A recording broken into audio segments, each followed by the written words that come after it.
Hai Gidi Parents, hari ini kita jumpa lagi.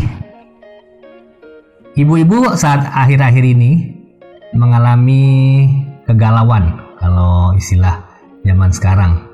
Kenapa begitu? Karena mereka menghadapi masalah.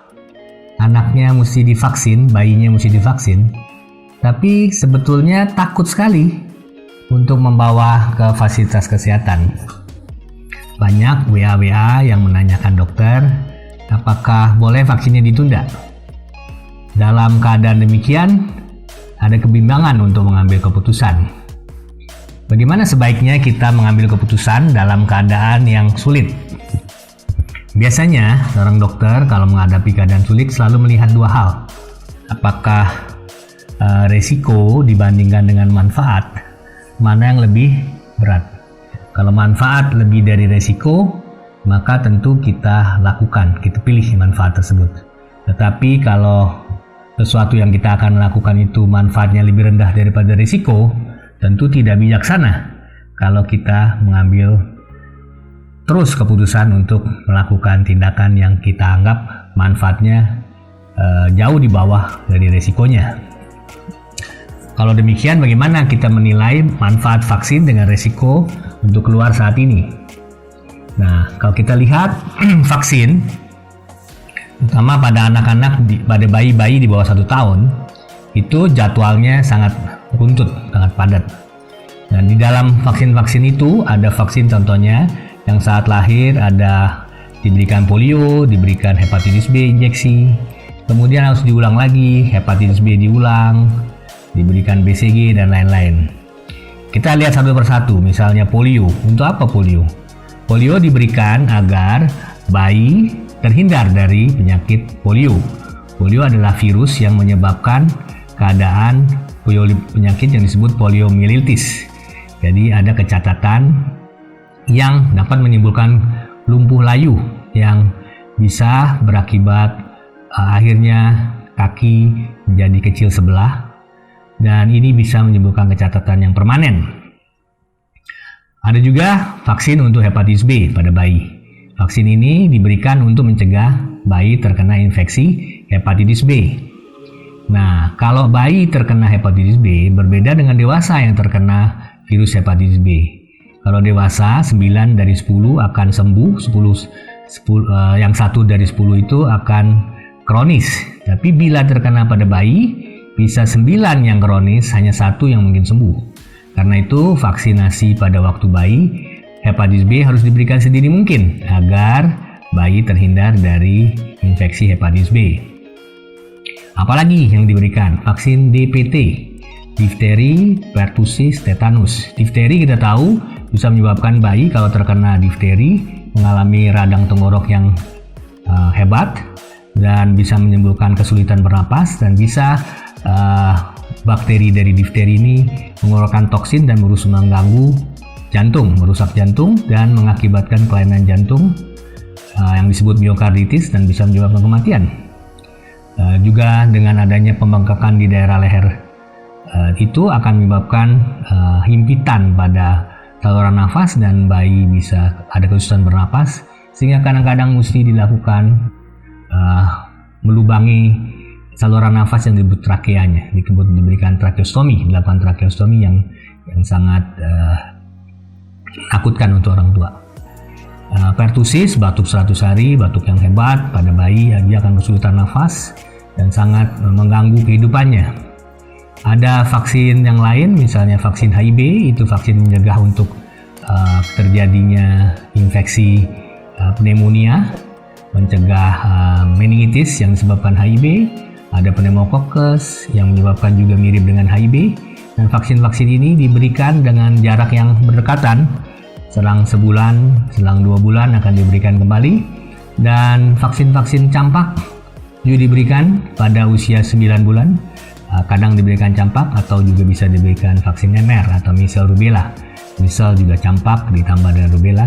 Ini juga penting karena bayi-bayi yang terkena campak akan bisa berakibat dengan kematian, karena campak juga bisa menyebabkan pneumonia dan bisa juga menyebabkan radang paru-paru, dan kadang-kadang juga terjadi radang otak karena measles ini sendiri. Nah, ini adalah vaksin-vaksin yang diberikan pada bayi yang harus diikuti sesuai jadwal. Kenapa sesuai jadwal? Karena menentukan jadwal itu adalah bukan hal yang mudah. Ada ahli-ahli yang sudah menentukan bagaimana jadwal itu dibuat, dan vaksin harus diberikan sebelum ada risiko bayi memasuki usia yang beresiko untuk terkena penyakit. Sehingga pada saat dia berusia yang beresiko itu, dia sudah dilindungi oleh vaksin itu sendiri. Jadi artinya vaksin itu diberikan sesuai jadwal agar anak terlindungi dari penyakit-penyakit yang berbahaya. Karena itu sebenarnya tidak bijaksana untuk menunda vaksin. Walaupun kita tidak melihat bahwa akhir-akhir ini banyak campak contohnya, tapi kalau anak tidak diberikan vaksin campak atau bayi tidak diberikan vaksin campak, kita bisa melihat akan terjadi kejadian luar biasa. Banyak tiba-tiba anak-anak atau bayi yang terkena campak. Kita melihat itu contohnya di Amerika, di mana mereka menganggap orang-orang tertentu menganggap tidak perlu divaksin, mereka menolak divaksin. Akibatnya satu daerah ada yang terkena campak secara bersamaan. Dan ini sangat menyulitkan untuk orang tua dan juga untuk lingkungan dan pemerintah setempat. Kita juga banyak melihat contoh-contoh lain juga dari tanah air kita kalau penundaan vaksin bisa berakibat fatal. Jadi kita tahu bahwa manfaat vaksin itu tinggi, prioritasnya tinggi untuk kita berikan, tapi di lain pihak ada risiko kalau bayi dibawa ke fasilitas kesehatan. Nah, dalam keadaan demikian kita mesti berpikir, kita dalam menghadapi dilema. Kita berikan lebih beresiko, kita tidak berikan berbahaya karena juga ada risiko untuk tidak memberikan. Karena kita untuk mendapatkan manfaat kalau kita tidak lakukan juga ada risiko. Karena itu yang kita pikirkan sekarang dalam keadaan dilema seperti ini. Ibu-ibu adalah memikirkan bagaimana menurunkan risiko sehingga manfaat bisa lebih tinggi daripada risiko untuk pergi ke fasilitas kesehatan, sehingga vaksinasi tetap dapat dilakukan. Masalahnya bagaimana kita menurunkan risiko. Untuk menurunkan risiko ada beberapa hal yang bisa dilakukan. Misalnya satu, lakukan sedapat mungkin pencegahan. Orang tua yang mengantar menggunakan masker, bedah kalau bisa, dan juga melindungi kalau bisa pakai face shield bayi, kalau bisa pakai masker dan dijaga betul agar tidak terjadi choking. Tapi kalau tidak, paling tidak di cover dengan face shield agar bisa dihindari. Apalagi yang bisa dilakukan? Bisa dilakukan misalnya pada saat ke fasilitas kesehatan, kalau mungkin tunggu di mobil saja, nggak usah masuk. Di negara maju juga sudah mulai dilakukan bahwa orang-orang itu menunggu untuk vaksinasi di mobil, kalau memungkinkan nunggu di mobil atau di luar fasilitas kesehatan itu, sehingga kontak dengan orang-orang itu menjadi berkurang. Jangan rame-rame masuknya, dan secepat mungkin kalau bisa masuk ke dalam fasilitas kesehatan, dan secepat mungkin juga dilakukan vaksinasi, tapi tentu dengan kehati-hatian, dan secepat mungkin bereskan dan keluar, sehingga Anda bisa menurunkan risiko itu. Nah, kalau ini bisa dilakukan, maka vaksinasi sebaiknya dilakukan sesuai jadwal. Tapi kalau ini belum bisa dilakukan, kalaupun Anda harus menunda, jangan tunda terlalu lama. Ikatan Dokter Anak Indonesia menganjurkan untuk tetap memberikan vaksinasi, dan kalau mau ditunda maksimal 1 bulan saja, jangan lebih, karena ada risiko untuk menunda lebih lama lagi. Karena dengan menunda berarti vaksin-vaksin yang lain akan tertunda juga. Karena itu ibu-ibu silakan memikirkan kedua posisi ini, manfaat dan risiko, dan mencari tempat-tempat untuk melakukan vaksinasi yang aman. Dan komen nanti di bawah kalau Anda menemukan atau ada saran, ada yang Anda temukan.